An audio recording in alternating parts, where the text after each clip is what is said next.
Hello, こんにちは。 I'm Norma, ノーマです。and I have been working in pregnancy care ministry for 14 years. ここ14年間、予想外に妊娠した人たちをサポートするセンターで働いてきました。I graduated with a counseling master's, and shortly after was introduced to this type of counseling. カウンセラーになるための大学を卒業してすぐにこのミニストリーに導かれました。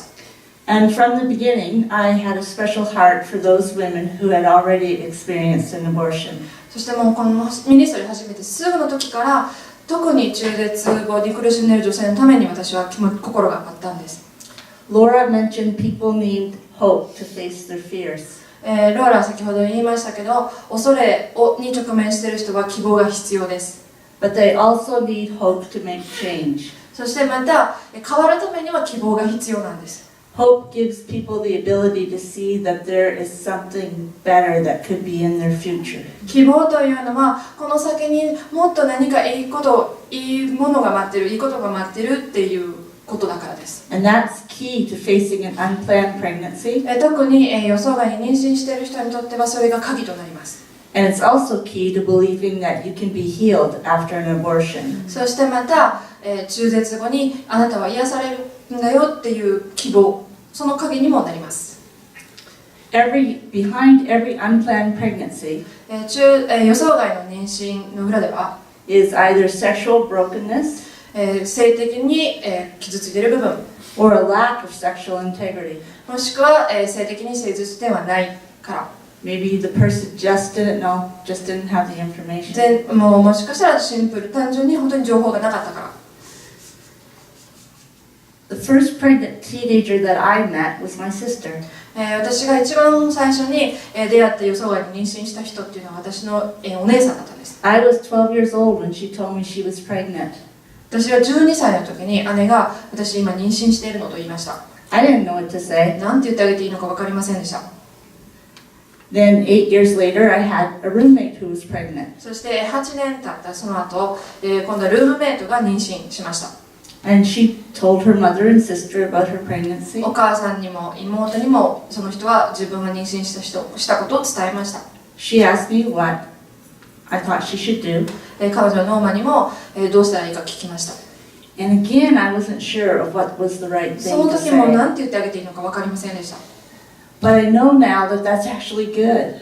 その時ね、でも今思うんですけど、それでよかったなと。 Because we really need to learn to listen before we have the right answer. なぜかというと、正しい答えを持つ前にちゃんと話を聞いてあげるということが一番正しい答えだったからです。 80 to 90% of the women who have had abortions80% から 90% の中絶をした女性が言っているんです。 say that if their circumstances were different, they would have made a different choice. もし状況が違っていたら違う選択をしていたかもしれない。 So what are some of their circumstances? どんな状況だったのでしょうか。 Well, it might be school, もしかしたら学校行ってたかもしれない。 it might be work or 仕 finances, 事とか経済的な理由、 it might be society, 社会が、 family pressure, 家族からのプレッシャ it could be relationships, ー、もしかしたら人間関係かもしれません。 or they might be in an abusive relationship. もしかしたら、暴力的な関係だったのかもしれません。 And sometimes they have internal stressors. また、内面的にストレスを抱えている人もいます。 These things that also add pressure to their circumstances. その内面的なプレッシャーもまた、状況に、さらに、負担をかけます。 Such as what are their beliefs? 彼女の、彼女の価値観は何だろう。 And what are their values and goals? 彼女が持ってた価値観、そして彼女が持ってたゴールはどんなんだったろう。 And also internally, if they're pregnant, they're going through hormones and change and emotions. また妊娠をしたらホルモンがすごく変わるので、またそれでも感情的になったりします。 So there's a lot going on. いろんなことが起きるわけです、妊娠すると。 And so as I've met with women, usually between the ages of 15 and 28, 私たちのセンターに来る患者さんは大概が15歳から25歳が多いです。 but women who already have a couple of children may also come to talk about an unexpected third pregnancy. けれども子供がすでに2人いて3人目を、びっくりで妊娠しちゃった人とかも来ます。 But often one of the largest fears they have is the fear of raising this child alone. 多くの女性が抱えている一番の恐れというのは一人でその赤ちゃんを育てなければいけないかもしれないということです。 Sometimes there are other fears like losing the relationship that they're in. 他にある恐れは例えば今ある人間関係付き合いが壊れるかもしれない。 Or the fear of being rejected by family or friends. もしくは家族とか友達から拒絶されるかもしれない。 But thinking about having a child for 18 years to raise alone is a big task in a crisis. けれどもその突然の出来事で18年間これから子供を一人で育ててあげないといけないって考えるのはすごく怖い恐ろしいことです。 And that's where the church can play a role walking alongside that ここで person 教会が登場するわけです。その彼女と共に歩むことができます。 in helping raise that child. そしてその子供を一緒に育て上げることができます。 And often she is facing loss. 多くの場合女性たちは失うものを経験します。 So what kind of things do you think she might lose if she has a baby? もし彼女が赤ちゃんを産むと決めたとき彼女は何を失うでしょうか。 Any ideas? 何かアイディアありますか。 Time? 時間、 Freedom? 自由、仕事、job. Job? Yes. She might think she's losing her dreams, もしかしたら夢を諦めないといけないかもしれない。 her future, her goals. 将来のゴールを諦めないといけないかもしれない。 And for every pregnancy, there's a young man or a man somewhere in that picture. そしてどの妊娠にも男性が必ずつきものです。 Most of the women will come and ask, can I bring my boyfriend? Can I bring my partner? And we say, yes, of course. 彼氏を連れてきていいですか、パートナーを連れてきていいですかっていう場合もあります。 So they're facing loss. It's interesting that the same things they go through in crisis are same things that they would go through in grief, in terms of things they might 突 experience. 然起きたことによって対処しないといけないような状況の時、嘆きにおいても同じような感情を経験します。 So learning to listen to somebody, whether it be before an abortion or after abortion, 中絶の前もしくは中絶の後、 is really about letting that person tell you what happened. その彼女の話を聞いてあげること、それが一番重要なポイントです。 And hearing the details of their story. そしてその具体的な内容を聞いてあげることが重要です。 And trying to put yourself into their shoes, even though you might not understand their situation. 彼女の状況を理解しがたくても彼女の立場になって理解してあげること。 And Jeff mentioned before the church being a safe place, and that is so important. 先ほどジェフが言いました、教会は安全な場所にならないといけないと。 Because I find when a person is heard and valued, and they know that their life matters, then 彼女が自分の声が聞かれた、ここは安全な場所なんだっていうことを彼女が理解したとき、初めて彼女は私の人生は誰かが気にかけてくれてるっていうことを気づきます。 then they get into a better position to receive information and to receive その support. 段階になって初めて彼女はちゃんとした情報やちゃんとしたサポートを得る準備ができていくのです。 So we provide this help when they have the unplanned pregnancy. ですから予想外に妊娠した人に私たちのセンターではちゃんとしたサポートを提供しています。 But we know when that woman or man walks outside of our center, けれどもその女性男性が私のセンターを立ち去るとき、 they're going to face different pressures again. また彼らはまた違ったプレッシャーを感じざるを得ません。 And they may choose abortion. そしてセンターを離れたら結局中絶を選ぶかもしれません。 So we always want them to know that regardless of what they walk outside our door and decide, どんな状況、どんな選択を彼女たちが選んだにせよ、 that they can come back. また私たちのセンターに戻ってきていいよと患者さんには伝えます。 Because we know as much as that life was valued that before the pregnancy or before the abortion, その命が妊娠の前、妊娠の後でも価値があるもんだって私たちがたとえ思っても、 we really believe that God is still a good father after that person's heart. 神様は、彼女がそのどちらを選んだにせよ、神様はその女の子の、心にいつも、いるっていうことを私たちは知ってるからです。So it's important that they see us still as that safe place that they can come back ですか to. ら私たちも彼女がどんな状況であれ帰ってくることができる場所というふうに、彼女たちを受け止めてあげる必要があるのです。Abortion has an impact on the people that had it. Abortion has an impact on the person that had it. 中絶を経験した人はものすごく影響を受けます。It also has an impact on those people who knew about it. またその中絶を知った人たちにも影響を与えます。But often the person that does have the abortion けれども中絶をしたその本人は hasn't expected that this might be a traumatic experience. まさか中絶がそんな自分にインパクトを与えることとは思っていませんでした。And often they haven't expected that they wouldn't be able to talk about it later. そしてまさか中絶が終わったと人に誰にも言うことができなくなるとは思っていませんでした。And they haven't anticipated that no one would recognize their loss. そして誰も私が経験したことを失ったものを知っている人がいないとは思っていませんでした。So they have a grief that remains with them. そしてそこで嘆き悲しみが心の中にずっととどまるのです。And it has no place to go. そしてその悲しみというのをどこに持っていくこともできないのです。And so they keep that inside as a secret. ですから秘密として心の中にずっととどまってしまいます。And any tears they cry, they're silent. They're not heard. 彼女たちが泣く涙というのは沈黙で誰も聞く涙ではないのです。Sometimes after an abortion, a person may report that they felt relief. たまに中絶が終わってその直後は安堵感を得た、ほっとしたという。And that's not uncommon to hear. それはよく聞くことなんです。But usually within 3 years' time, they will begin to see some negative symptoms. けれども、大抵の場合 3年以内に、否定的な感情が湧いてくるのです。They might have guilt or もしか anxiety, したら、罪悪感や不安、 sadness or depression. 悲しみを打つ、Some people report suicidal thoughts. そして中には自殺願望さえ、持っている人もいます。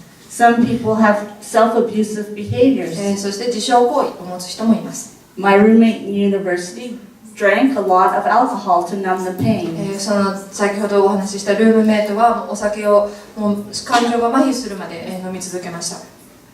Sometimes they re-experience the event.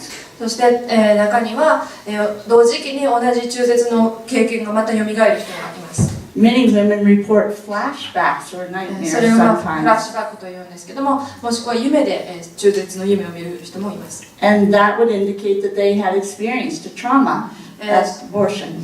それは、中絶によってトラウマを、受けたというふうに、考えられます。One of the women I've been helping recently told me that she walked out of the abortion clinic glad that she had not been the one who had died during the abortion. 最近ね、一緒に歩んであげた患者がいるんですけども、彼女は中絶クリニックを出るとき、手術で自分が死ななくてよかったと思って出てきたんです。And now she struggles with suicidal thoughts けれども今彼女は自分が自殺願望で苦しんでいます。because she no longer feels relief from that. もうそこからほっとすることができないからです。Instead, she feels the guilt of that. その代わりに今彼女は罪悪感でいっぱいだからです。So as women and men heal after abortion, 女性男性が中絶から癒されると、they need to be given a safe place and permission 彼らは、安全な場所、そして許可を得ることが必要です。to express that grief 自分の悲しみを、打ち明けることができる安全な場所が彼らには必要です。and also the permission to be comforted. そしてまた慰められてもいいという許可を与えてあげることも大事です。And this is something they've often not allowed themselves. 中絶を経験した人は多くの場合、それは自分には認められない、するべきじゃないと思っています。But it is something the church can offer to them. けれども、教会がそれを与えてあげることは可能です。Psalm 34:18 says, "The Lord is close to the brokenhearted." 主は、詩編 The Lord is close to the brokenhearted. Psalm 30詩編34編18節言ってます。主は打ち砕かれた者の近くにおられ、魂の And that he 砕かれた者を saves those crushed in spirit. 魂の砕かれた者を救われる。And so I really believe that the church is a place for post-abortion で ministry. すから、教会もまた中絶後ミニストリーの、もうチャーチのものだと思っています。And as I mentioned, usually within 3 years, a woman or man might begin to experience some negative reactions. 先ほども言いましたように、大概の場合が3年以内に、中絶によって否定的な感情が出てくる場合が多いのです。Maybe something has triggered their pain, like a sound or a memory. もしかしたら、ある音とかある記憶が、によって思い出させられる。Because some women report that the sound of a vacuum cleaner reminds them of the sound in the operating room. ある人は、掃除機の音がその中絶の、手術の時の音に似ていると言って、思い出される人がいます。Or maybe sometimes they see a friend who's now pregnant or a family member and that reminds them of the abortion. もしくは、友達が妊娠した、家族が妊娠した、それによって自分の中絶のことを思い出す人もいます。Sometimes they come to know the Lord and then they recognize their need for healing and forgiveness. もしくは、クリスチャンになって信仰を持って、自分には許しが必要だ、癒しが必要だと気づく人もいます。After having done this now for 14 years, 14年やって今、I can tell you that the people that come for counseling after an abortion, 中絶をして私たちのカウンセリングに来るとき、they recognize they have a need for forgiveness. 彼らは自分には許しが必要だということを気づきます。And the majority of the women I see are not Christians. そして多くの場合が、自分はクリスチャンじゃない人が多いんです。But they're on a spiritual search. けれども彼らは霊的に探しています。They're looking for answers of how can I be forgiven? どうやったら私は許されるんだろう。 How can I be free of this guilt? どうやったらこの罪悪感から自分を解放されるのだろうか。How can I break this shame? どうやってこの羞恥心から私は、破ることができるのだろうか。 Where is my baby now? 私の子供は今どこにいるんだろう。 And the church holds the answers to those そ questions. して教会がその答えを持っています。So we need to be that non-judgmental care. ですから私たちが批判を持たない優しいケアを彼女たちに与えるべきです。 That whatever led to that decision, 何が原因で中絶を選んだにかかわらず、 it's not the unforgivable sin. 許されない罪はないからです。And so if we think, like in Canada, for example, 1 in 5 pregnancies end in abortion. 5人に1人、1人の妊娠が中絶にカナダでは終わっています。So when we speak to 40 people, we can imagine that maybe 8 of them have had an abortion というこ experience. とは40人の人と話していると8人はもしかしたら中絶をしているのかもしれません。